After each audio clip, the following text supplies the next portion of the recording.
Nadaki pang isang miyembro ng Joshua Factora Robbery and Carnapping Group bandang alas 11 ng umaga nitong Martes sa May Estrella Street, Barangay Guadalupe, Nueva Makati City.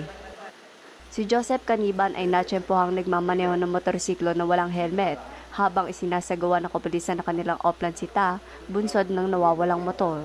Nang inspeksyonin ng kanyang shoulder bag, nahulihan si Caniban ng isang .38 caliber revolver at ilang mga bala ng baril. Maging ang kanyang sinasakyang motorsiklo sa iba nakrehistro. Ang may-ari ng motor, isang nagngangalang Randy Moreno ng Pasay City Traffic Aid Group.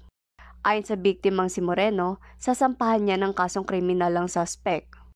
Ayon naman kay Police Colonel Edward Madlaeng Cotillog, Chief of Police ng Makati City Police Station. So ito po yung sinusubaybayan natin dahil initially ito is mayroon 13 na members to include yung si Joshua Factora.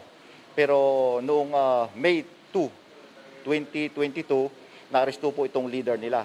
So ang naiiwan lang is 3 kasama itong si na suspect na nakuha po natin. Hindi naman itinanggi ni Joseph ang paratang laban sa kanya.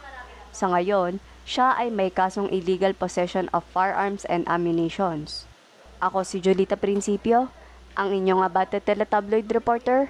Walang inaatrasang balita.